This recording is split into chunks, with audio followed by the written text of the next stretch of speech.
Hey, what's happening, everybody? This is Bobby Borg's USC marketing class, and you're listening to the Your Morning Coffee podcast with Jay Gilbert and Mike Etchart. Weekly music news for the new music business. Fight on! For music business worldwide, the major record companies release around 3,900 tracks every day. Their problem? That's a drop in the ocean. From the LA Times, as government threatens TikTok shutdown, the music industry holds its breath. And from various sources, what is artificial intelligence and how will it impact the future of music? Yes, and we're going to condense that into a slightly less than an hour show, but we're going to work on it. So Jay and I are ready to start hitting the button right about now. Stand by for transmission. This is London calling. Wake up! The revolution is at hand! Your morning coffee is on the air. On the air. On the air. On the air. On the air. On the air. Standing by.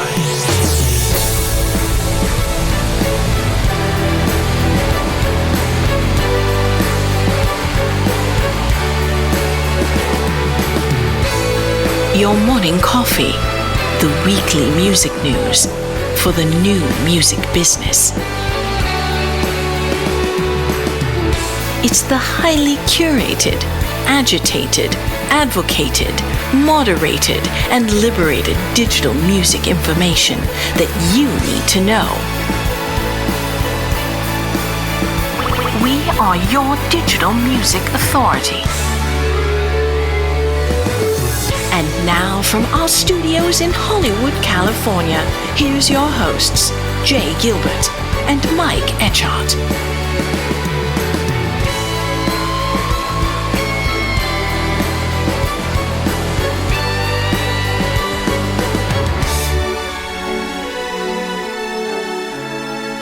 Jay, welcome and good to see you, brother. Good to see you. We had our usual pregame where we've been talking for almost an hour before we hit record, but there's just so much going on and in the news and in our lives and with music. Anyway, great to see you. You too, and it's and spring is here. It feels like spring for the first time in a long time. So it's I'm sneezing, and it's I can just, after all the rain we've had, and it's just the hills are green. We still have really snow are. on the mountains around here. It's been a wild, wet winter, which is fantastic. It looks like a whole nother area, a whole nother state. Before we jump in today, I saw this thing in the Wall Street Journal. 4 best portable Bluetooth speakers. And I was reading through that. It was by Jeff Morrison. And then I find out that you actually know Jeff Morrison. And I wanted to tell our audience what was really interesting in this article in the Wall Street Journal was Jeff says, and I quote, "I also spoke to Mike Etchart, the co-host of Your Morning Coffee podcast and the former host and producer of the Pop Tech and Sound and Vision radio shows. Before that, he was senior director of marketing and product development at Universal Music Group." And tell us a little bit about Jeff and about this Trust Us. Yeah, he's a great guy. He used to be a writer for Sound and Vision magazine when I did their radio show, and he writes for both CNET and Wall Street Journal now. And you know, he's an audio guy, a music fan, and I've just known him for 15 years now, probably. And so periodically he reaches out and says, "Hey, I'm doing an article on this. Do you want to weigh in on something or other?" So it's always fun to have that conversation. And he's a super talented guy and a very wide-ranging author. He also does the whole section on travel, and he's very talented. Wirecutters. He used to write for Wirecutter, and he's so, you know, like a lot of those freelance guys, they always have multiple gigs. They're always writing for different magazines. And I know he's written for Forbes over the years. And love it. And that's kind of the magazine, or now the online world for content like that. It's basically propped up by a lot of these freelancers that do a lot of writing. And so he also does Soundstage Solo, I think now, which is a website on headphones and all kinds of stuff like that. So good guy. Well, thank you. Flattered that he called me. Yeah, thank you, Jeff Morrison, Wall Street Journal. It's always cool to see Mike, see your name pop up. I want to give a special thank you to Bobby Borg and his USC music business class for that cool intro to the podcast. Yes. That was really special. Thank you, Bobby. If you don't know Bobby, he's been on the show before. He's an adjunct instructor at USC Thornton School of Music, but he has some really great books that he's written on the music business that I highly recommend. So here are just a few of them that he's written. One is called Business Basics for Musicians. Another is Music Marketing for the DIY Musician. He wrote Introduction to Music Publishing for Musicians. And his latest one is Personal Finance for Musicians. And he sent me a copy of it. It's really good. And I just asked him this week, tell us a few of the key takeaways from writing this book, Personal Finance for Musicians. Let's listen in. Hey, Bobby, you've written some awesome books for musicians that I highly recommend. Business Basics for Musicians, Music Marketing for the DIY Musician, Introduction to Music Publishing for Musicians. And recently you released a new book called Personal Finance for Musicians. Great resources. Tell us a few key takeaways that you learned while writing your latest book.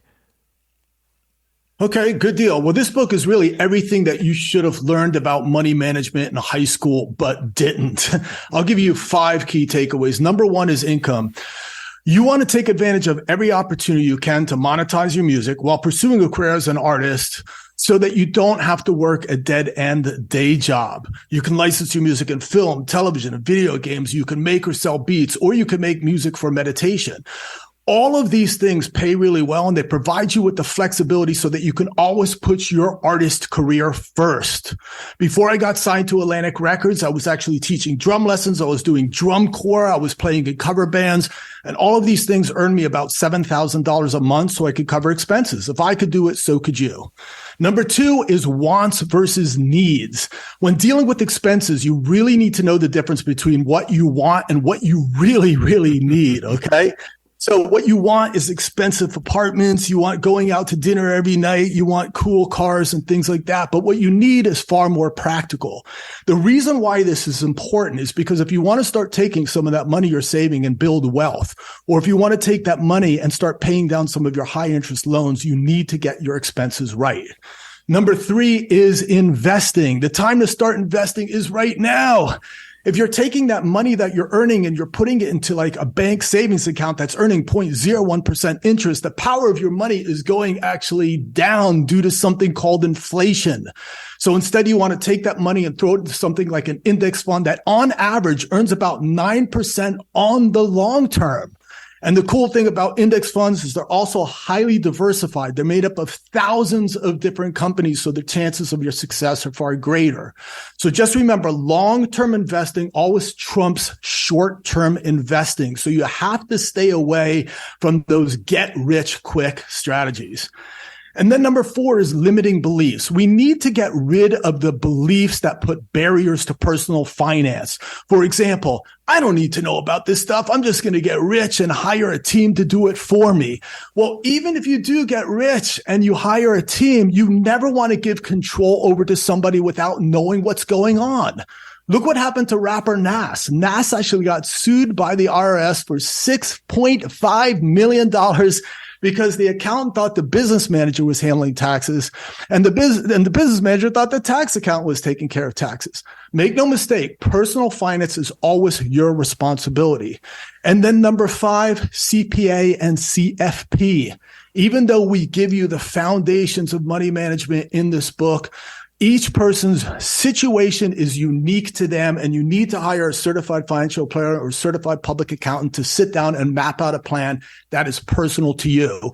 And in the book, we give you guys the tools to actually find these people and also evaluate them as well. So this book is everything that you should have learned about money management in high school, written in a simple and easy to read style by a musician for musicians. It's available on Amazon. And if you want to check out any videos, go to bobbyborg.com or youtube.com/bobbyborg. Awesome. Thanks so much, Bobby.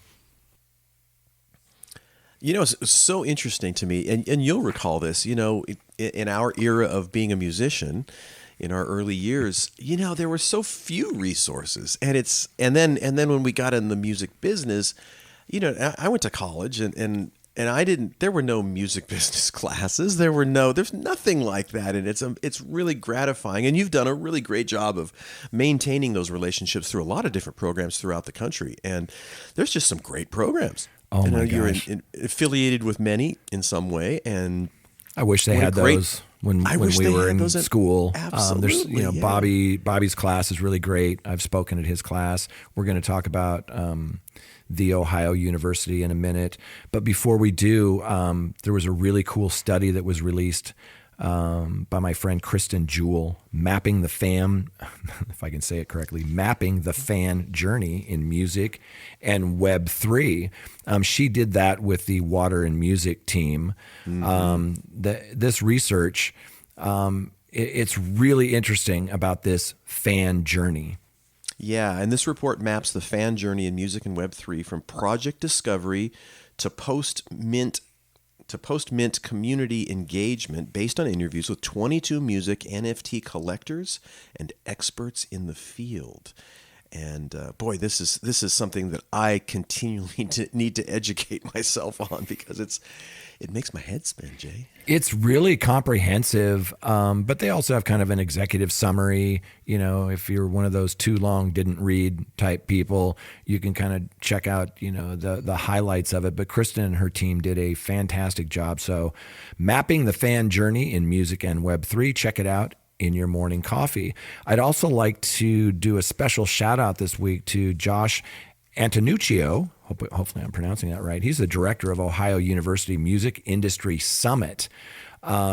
Super cool event. Each year, the summit features an exclusive gathering of, prominent artists, music industry leaders, lots of informative panels, interviews, as well as networking opportunities and learning opportunities for anybody who goes to this thing. Yeah, it's the 5th annual event, which is this Wednesday, April 5th and Thursday the 6th on Ohio's Athens campus. The summit is open to both students and professionals. Check this out at no cost. Wow. The 2023 event will have both in-person and virtual options. Speakers, workshops, networking events, and more are being announced now through March. To learn more, jump over to ohio.edu/music-industry-summit. And I know what you're thinking. You're thinking, dude, I'm driving. I can't write this down. And for you, I will include it in the show notes. How's that? Thank you, Mike. There was also a really cool newsletter that was sent out this week by Leor Cohen, who's the global head of music at YouTube, if you don't know, and we talk about him often on this podcast, talking about basically YouTube Shorts. In January of 2023, fan-created shorts, that's their short-form videos, increased the average artist audience of unique viewers, get this, by more than 80%. This means that fans on shorts are nearly doubling their artist's total reach. So artists can spend more time doing what they do best, making great music. Indeed. And not only are fans on shorts growing an artist's total reach by soundtracking their hobbies, day-to-day adventures, and more, they are also becoming new fans by engaging with shorts created by artists. Artists who upload shorts are seeing outsized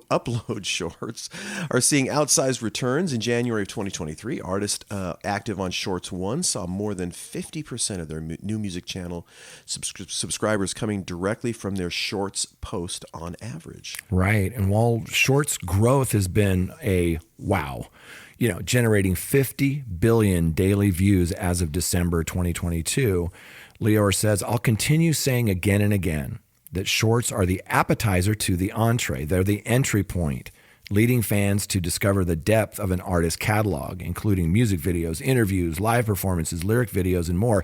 And that's a really good point. There are a lot of short-form video platforms out there. We're going to talk about TikTok, which has been in the news. But the difference between TikTok and, let's just call out, YouTube Shorts, is that once you see a video, once you see a short form video, you're right there. If you want to go deeper, if you want to see a live performance, if you want to see, interviews with that artist, whatever it is, you're right there. So it's a deeper experience, and we're seeing a lot deeper fan engagement. So check out YouTube Shorts, get into it if you're not already, and we'll be watching this growth as we go forward.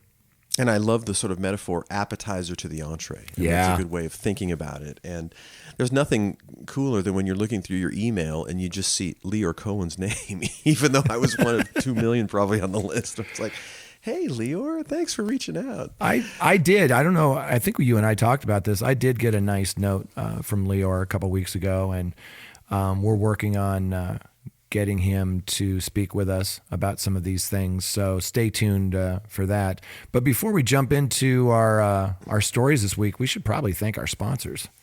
Yes, we should. How about Hypebot? Since 2004, Hypebot has chronicled the new music industry and the trends and technologies that are changing, how music is discovered, consumed, marketed, and monetized. It is edited daily by founder Bruce Houghton with help from Alana Bonilla. Hypebot and sister blog Music Think Tank are published by live music discovery and marketing platform Bands in Town. Yes, Bands in Town. Over 74 million live music fans trust Bands in Town. I know I do.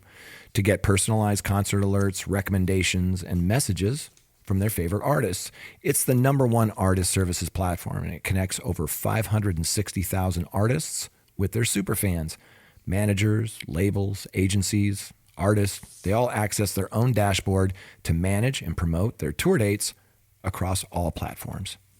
Indeed, and big thanks to the Music Business Association. For more than 6 decades, the Music Biz Conference has been the point of origin for inspiration and collaboration in the music business.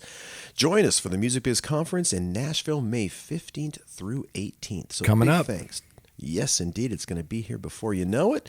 Big thanks to Music Business Association, Bandzoogle, Hypebot, and Bands in Town. And man, one of the things I like to do in Nashville is go vintage guitar shopping. They've a couple of great stores there. So if you're in town and you play guitar, you can also go check out all that great stuff in Nashville. Yeah, and by the way, and who do I get to chat with every time that we do this show? None other than my good friend Jay Gilbert. Jay is a music business consultant. He is the curator, if you don't know by now, of the weekly Your Morning Coffee newsletter and a former executive with Universal Music, Sony Music, Warner Music Groups, Fox Home Entertainment, and of course, an empire builder. and a handsome dude. And clearly can't hold down a job. And this guy sitting across from me drinking coffee, well, he doesn't drink coffee, I do, is Mike Etchart, longtime host of Sound and Vision Radio, formerly of SST Records, Warner Music, Capital EMI, Universal Music Groups. And also can't hold down a job. So, yeah, hell, a couple of guys that are unemployable, apparently. Clearly. So much to talk about, Jay. And our first story, really a fun story. And very interesting. This is from Music Business Worldwide. The major record companies release around 3,900 tracks a day. Their problem?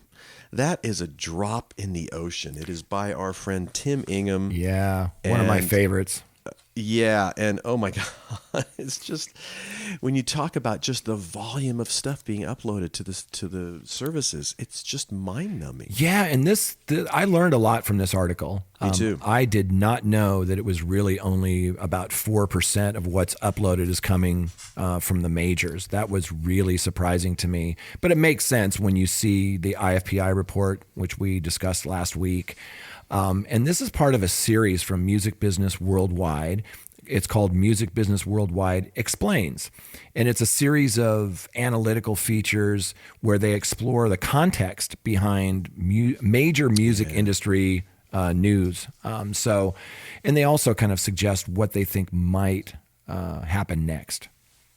Yeah, indeed. So they kind of talk about, it says, as they say, what's the context? And they say perhaps the most enlightening page in the, which we talked about, the IFPI Global Music Report, was carrying succinct reactions from the 3 heads of the majors to the current state of the market.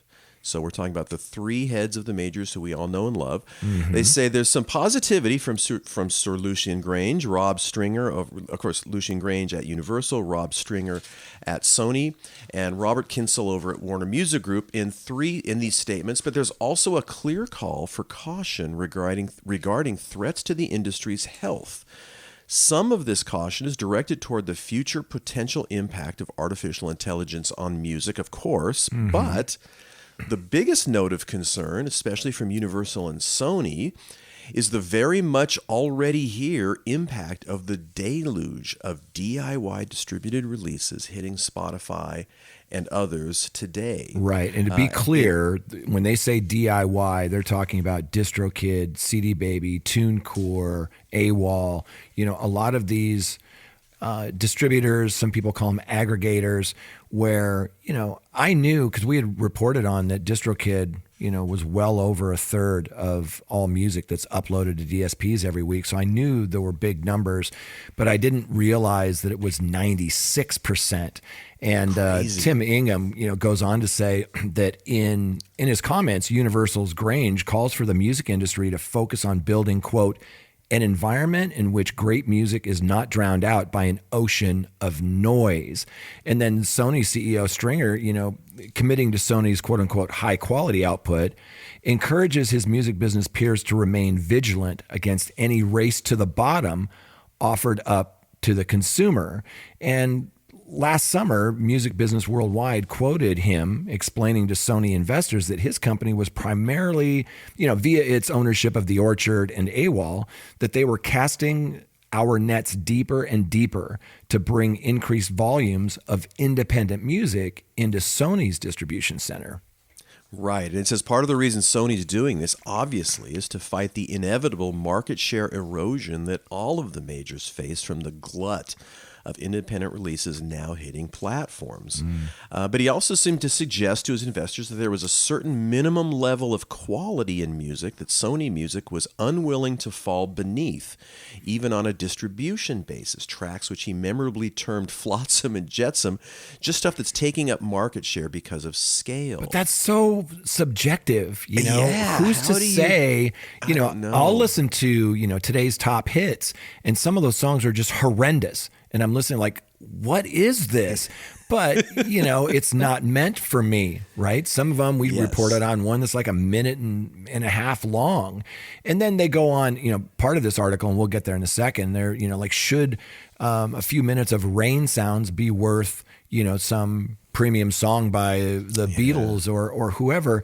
My opinion on that is, yeah, it should, because if you're selling an album of rain sounds, that album, like back in the day before streaming, you paid for that CD or that album, it would cost the same as the Beatles or Bob Dylan or whatever.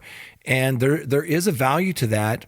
It's if somebody finds value in that, right? So Music Business Worldwide, they've reported on the downward market share impact for the majors and services like Spotify, because of this flood of music. But we've never really seen solid, verified data, pertaining to the precise scale of the problem from the major record companies until now. Right. According to Luminate's numbers, just 4% of the 98,500 average daily tracks uploaded were distributed by the three majors and or their subsidiaries and affiliates.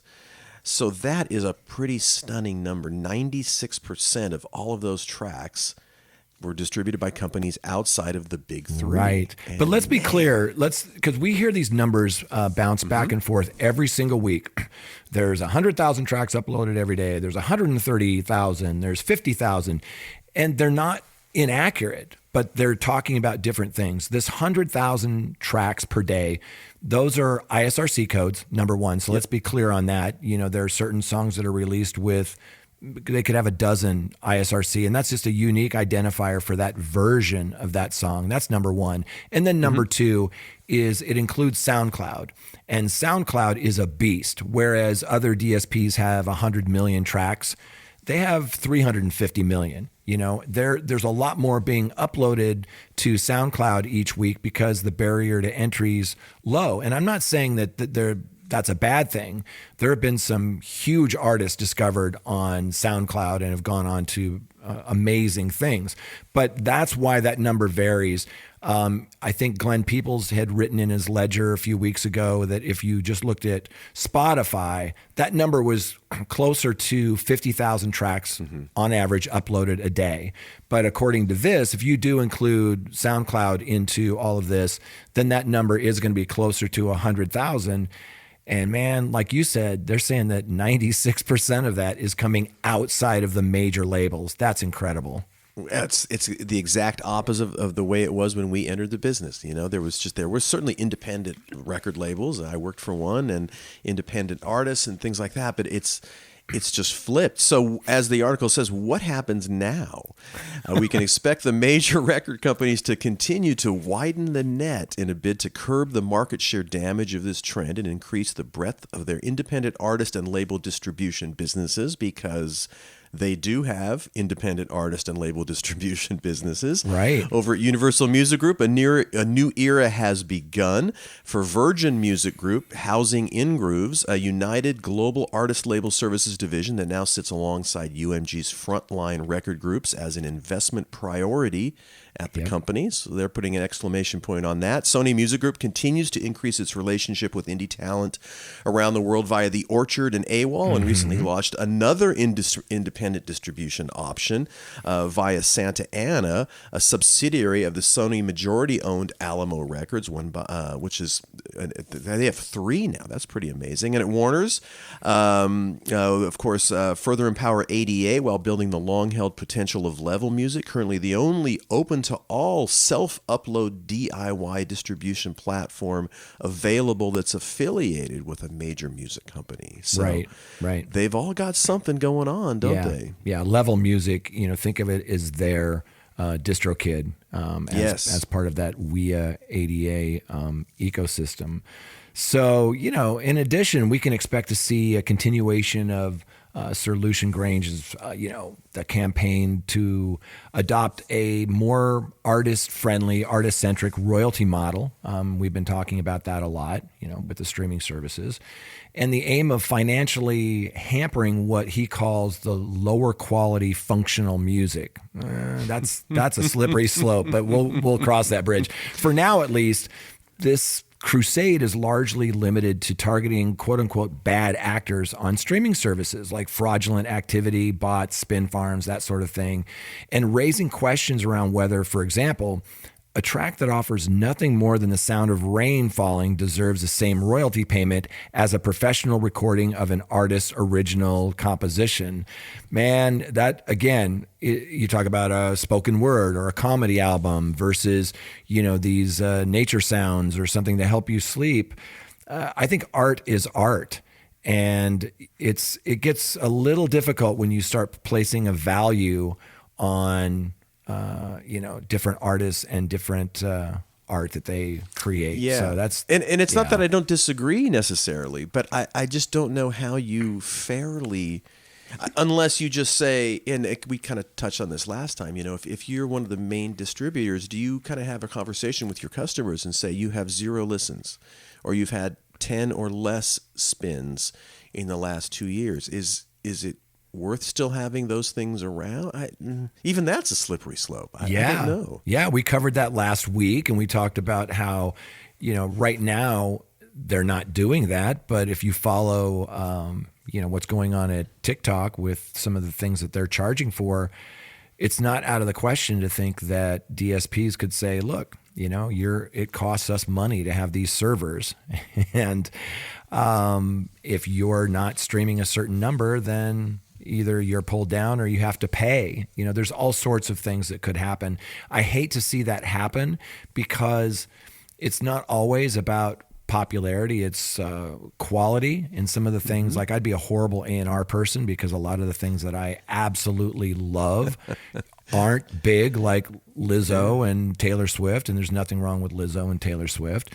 But let's get into the final thought part of this piece, because I thought it was really interesting because they have a graph that shows the new ISRCs. And remember, for those that don't know, an ISRC code is just a code for the master and every version of it. So if you have a song, each version of that is going to have a separate ISRC code, and you'll hear us talk about the ISWC, and that's really on the publishing side. So new ISRCs created each year. At the end of last year, 33% of all ISRCs in Luminate's universe created in 2021 and 2022, 46% were created since the beginning of 2020. And what that's showing is that there's this increase. And I think the pandemic lockdown had something to do with that, but there's this increase every year of the amount of songs that are uploaded. And what they said is, think about this. Almost half of all of the music available today was released in the pandemic or post-pandemic era. Wow. That's massive. Crazy. Yeah. So it's not going down, it is going up. And, we're going to talk about AI in a second. And, you can just kind of look down the highway and see that, well, if there are a lot of these tools that simplify, at the very least, the music making process, there's just that this onslaught of uploaded music will only exponentially, in my eyes, get even larger. Yeah. So it's a stunning situation we find ourselves in. And like you said, it's a slippery slope. How do you tell me that my music is not valued and that it's going to maybe come down, or it should, or I'm taking up too much oxygen in the system? And I don't know. I don't know how you do that. Yeah, it's definitely a slippery slope. But before we move on to the next one, I just want to highlight what you said, because it's my big takeaway from this thing, that Rob Jonas, from Luminate pointed out, at first that, a third of the 196 million audio and video music tracks on digital services today were released either 2021 or 2022. He said, and I know you mentioned this, but I want to kind of highlight this point, that if you add the 26 million tracks created in 2020, it means that just under half of all musical content that they're tracking, just under half, had been created since the beginning of 2020. And that's just stunning. So really great piece. We always enjoy Tim Ingham and Music Business Worldwide. Don't miss their podcast. I think I mentioned I got a really nice note from Tim a week or two ago. And it's pretty cool, because I felt like, Chris Farley interviewing Elton, or no, Paul McCartney, wasn't Elton John. And because I've looked up to Tim for a long time and read his stuff, and you and I have talked about it, for a long time, and it was just really cool that he reached out. So thank you, Tim. Nice. Yeah, I hope to meet him someday. Of course, based in the UK, so we don't have an opportunity to see some of those folks from Music Business Worldwide. I met him just briefly at the Music Tectonics conference, not this last one, but the one before. He had given a presentation, and afterwards I just went up and said, "Hey, we have some mutual friends," shook his hand and just said, "Hey, love your work." It was just a really quick hi kind of thing, but he was very nice, very charming. Cool. All right. Well, maybe one of these days I will catch up with him as well. So, Jay, let's jump into the next story, shall we? Yeah, this is actually it's a series of stories, but we're going to focus kind of on a couple of them. One is from the LA Times, and the headline is, "As Government Threatens TikTok Shutdown, the Music Industry Holds Its Breath."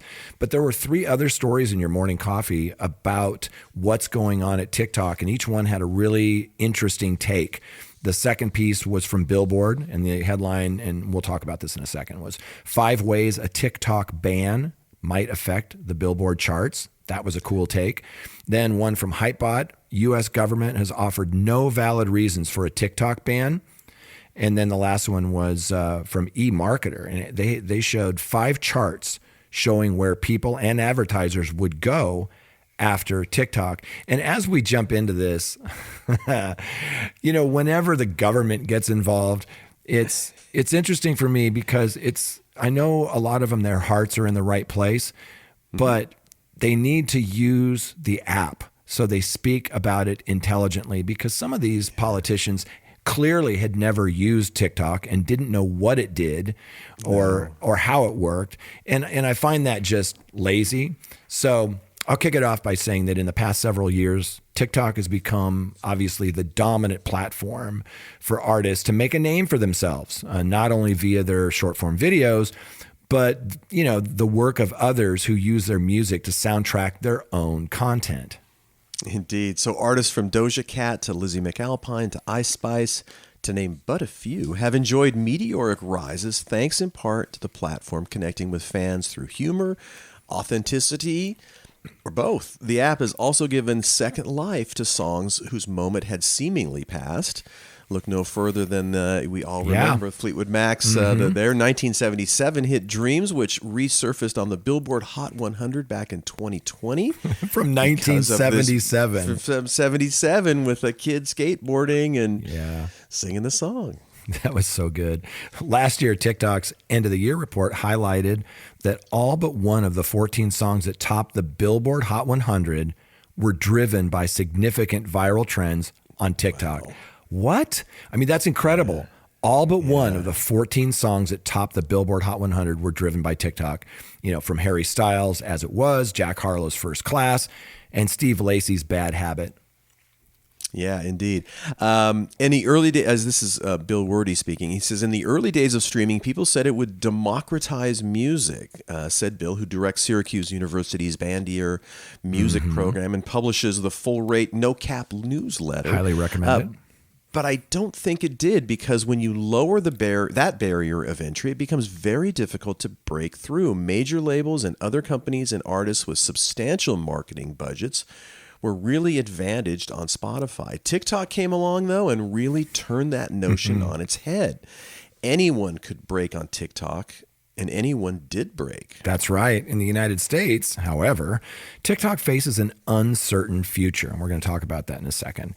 Earlier this month, the White House endorsed a bill that would give President Biden the authority to ban TikTok in the United States, or force the parent company ByteDance, that they own this app, to sell it to an American company.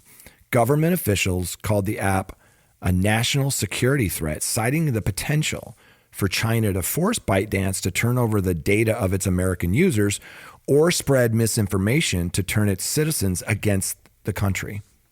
Indeed. Last Thursday, lawmakers on both sides of the aisle peppered TikTok chief executive Xiaozi Chu, I think is how it's pronounced. I think so. During a congressional hearing, demanding answers on everything from data privacy to drug use, while generally appearing unaware of how the app actually worked. You saw that. That's my complaint. Thing to watch. I know. Right, exactly. and it wasn't just me.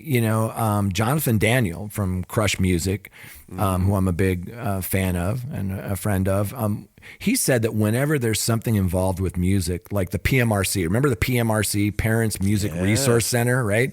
He said whenever there's something involved in music, like the PMRC, it feels so weird because the people asking the questions are not that familiar with what it is. And if you don't know, Jonathan, he runs Crush Music, Miley Cyrus, Green Day, Panic at the Disco, all sorts of super talented people. He went on to say, it's not really their fault. The people grilling TikTok, they probably just get on the app when they started the investigation. They're not experts in it. Right. Both Daniel and Werde called the hearing theater after the members of Congress provided no evidence of actual misuse by the Chinese government. Still, both say there's a realistic chance the government follows through with the ban. What effect a shutdown would have on the music industry is really up for debate. Currently, TikTok boasts 1 billion monthly active users worldwide. 150 million, that's right. 150 million of whom live in the U.S. While TikTok was the first, and many feel the best, to develop a discovery-based algorithm centered around short-form videos, heavyweight competitors Meta and Google have released similar products in Instagram Reels and YouTube Shorts, respectively. Yeah, we just talked about YouTube Shorts. So labels and A&R reps have become really reliant on TikTok to sign new artists, to market their existing ones. Now, several years removed from TikTok's initial burst, Jonathan Daniel feels a shift from the label side is already happening.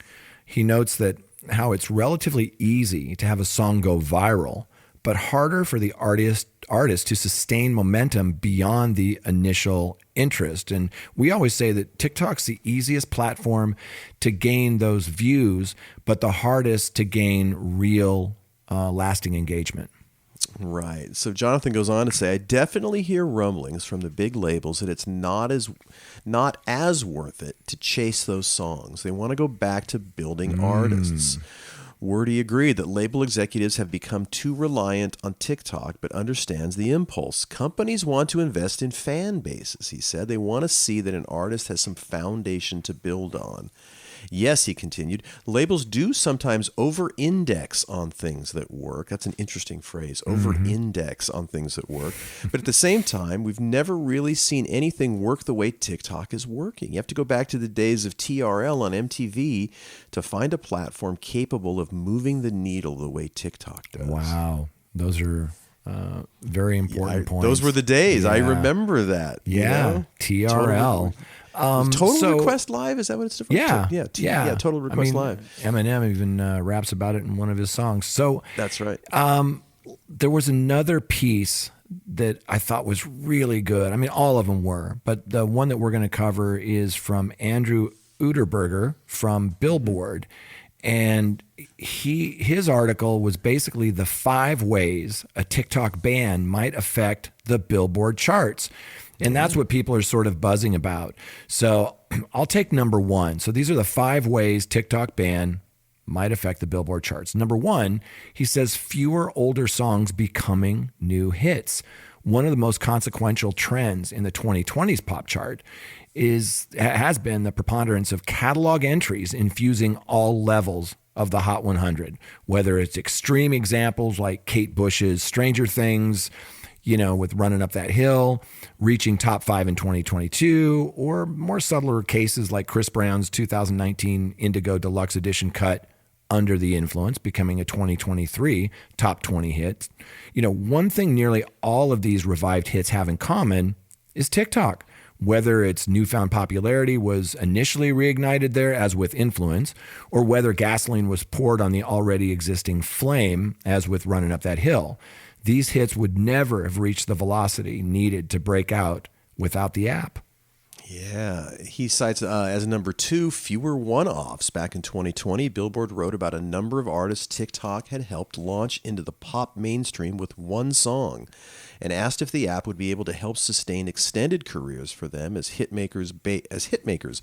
Based on the great majority of the artists mentioned in the story, Arizona Zervas, Tones and I, Powfu, St. John, Surfaces, Trevor Daniel, the answer would appear to be no.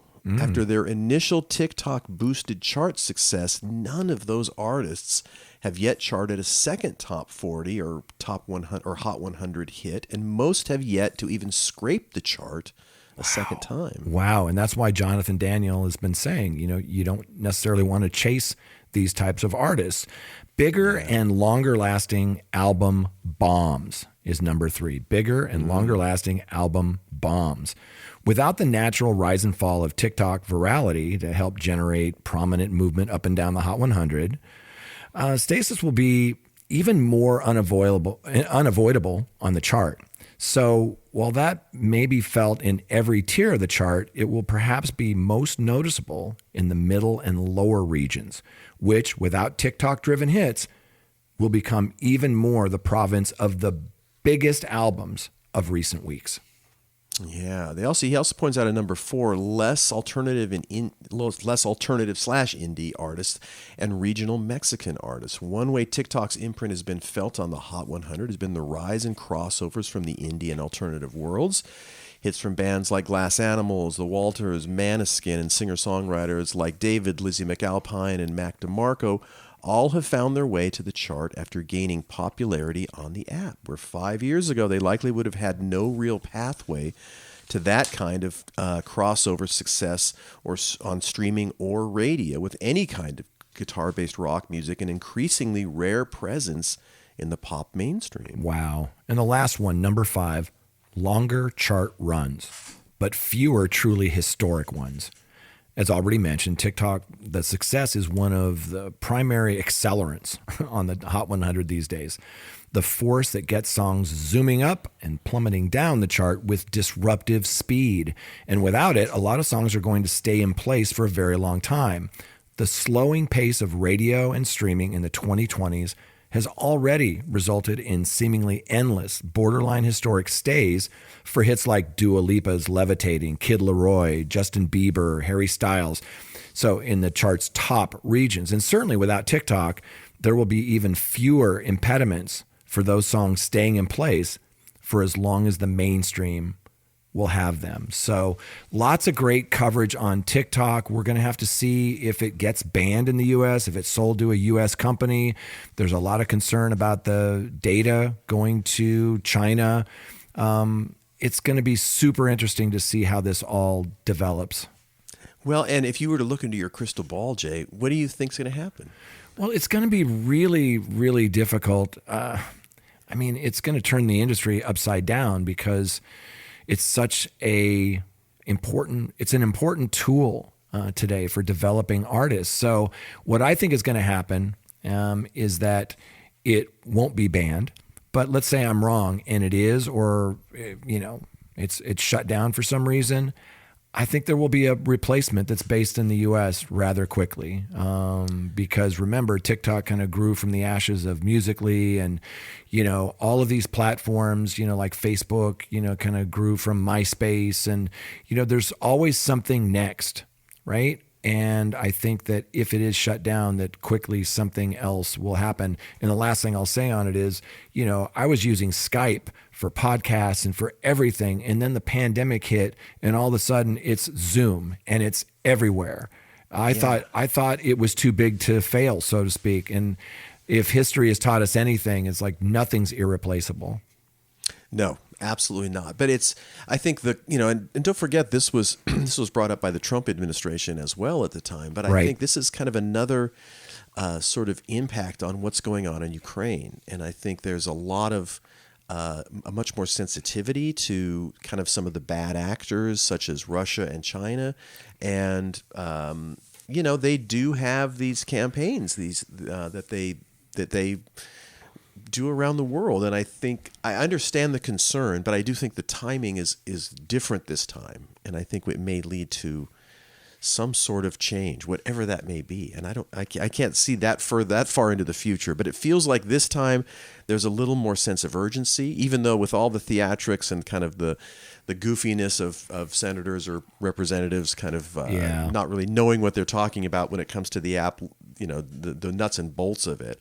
But I do think the ownership of that, I understand the concern, and I don't think it's unwarranted, but we'll kind of see where it goes. Very interesting times. Yeah, it sure is. So our next and final story is from a lot of different sources, and it's been probably the hottest thing in the music industry other than this TikTok issue, and that is artificial intelligence and how it's going to impact the future of music. So there were 5 articles this last week in your morning coffee on artificial intelligence, AI.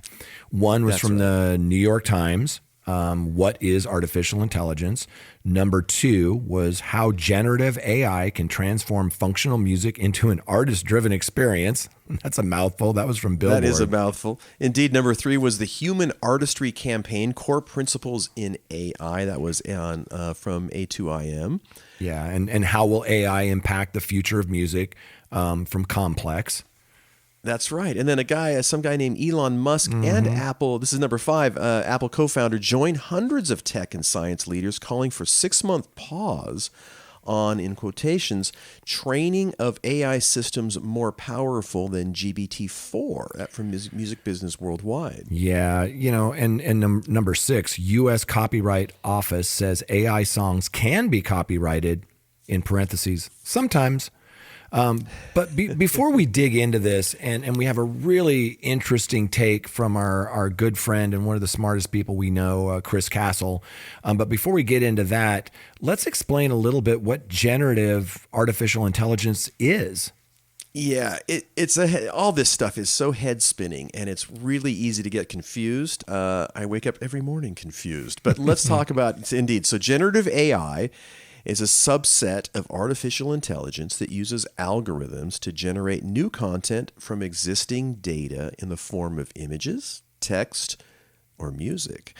This AI has many accessibility and creativity benefits. However, the tracking of digital copyrights, or IP, in the form of data, which taken apart and pieced back together via algorithms to create new works, presents a layered and complicated logistical and legal puzzle. And it does. An understatement, to say the least. It sure does. And look, whenever we want to understand new technologies as they relate to the music business, One of our first calls is typically to Chris Castle. And if you don't know or you haven't heard us talk about Chris, he's a music industry attorney, a friend, a guru, mentor, and really an advocate for artists and songwriters. And he has a lot of different irons in the fire. One is music technology policy, which I highly recommend to everyone to check out.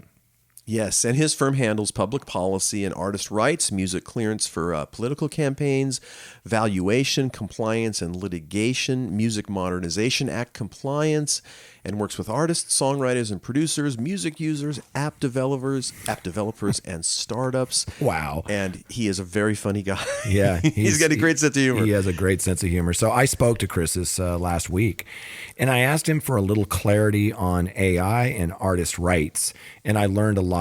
Let's listen in. Chris, thanks so much for talking with me today. We're talking about AI. There's a couple of uses that are pretty popular right now. One involves using AI to create a musical work or complete a musical work, based on your own work.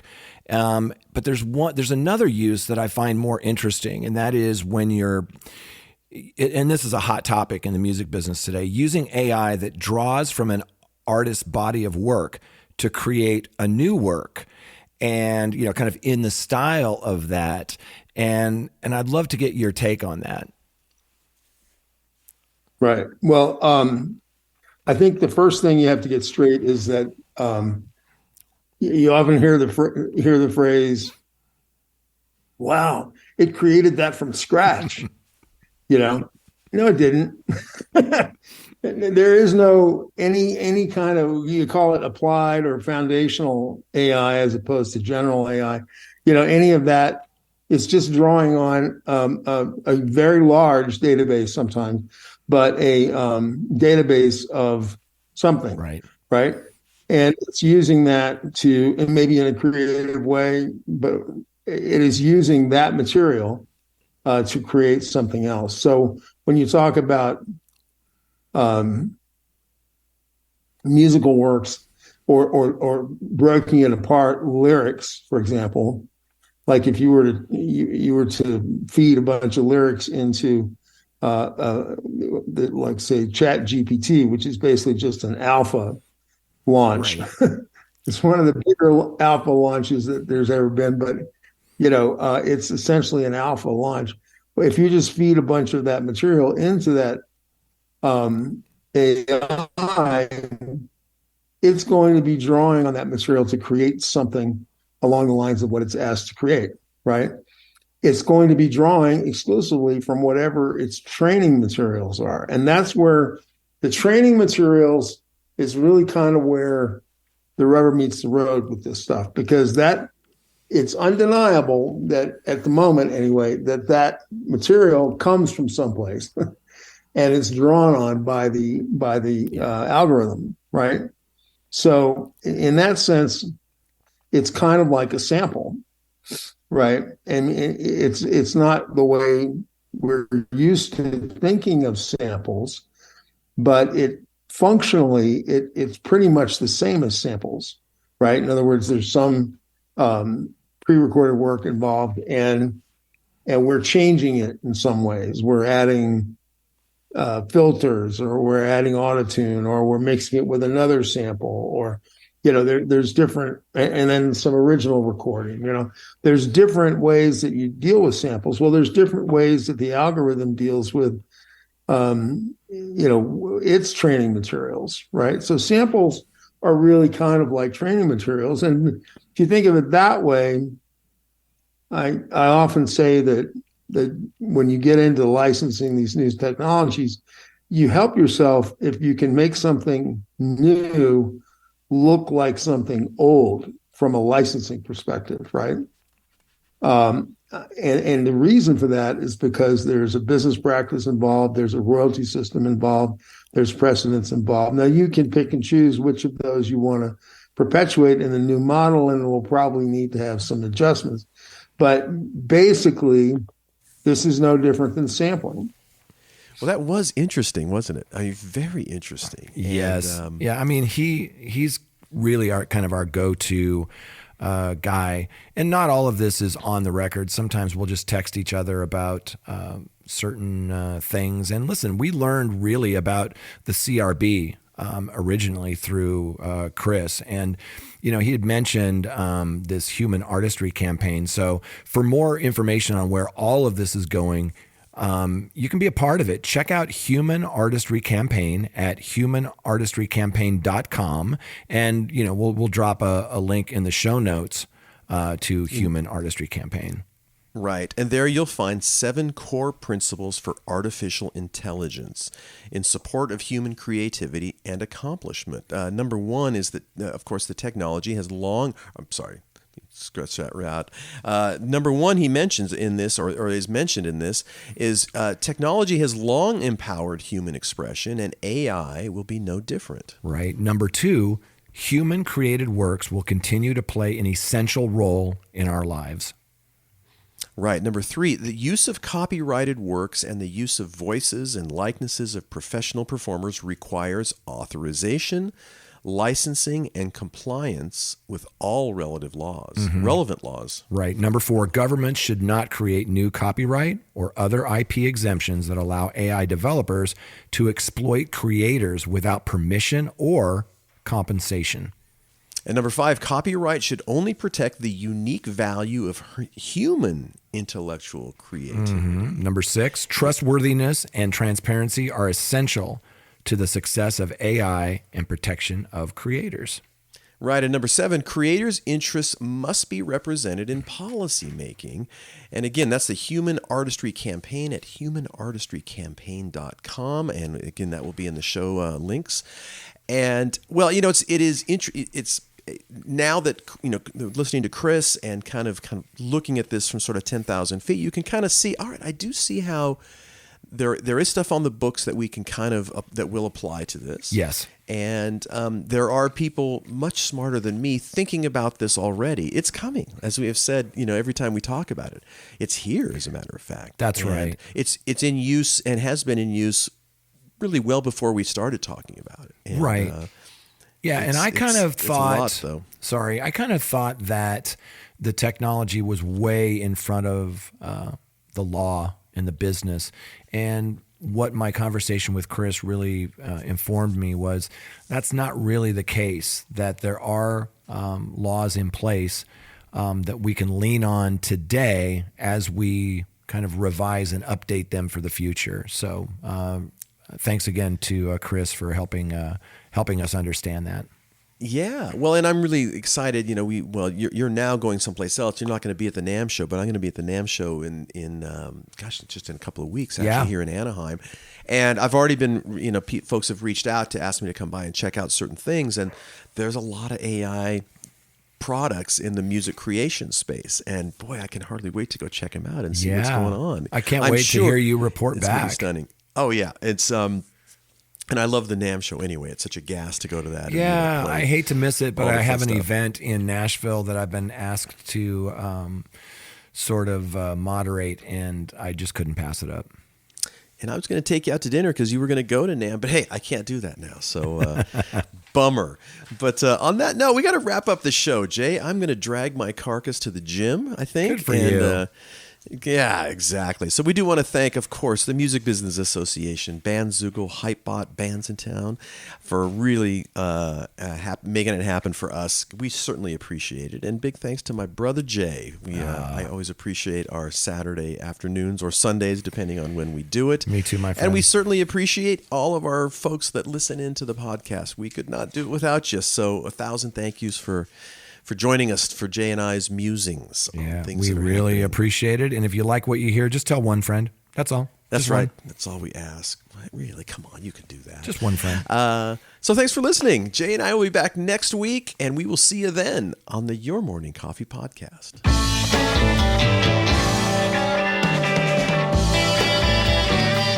You've been listening to Your Morning Coffee, the weekly music news program for the new music business. Join Jay Gilbert and Mike Etchart next time for the digital music news you need to know.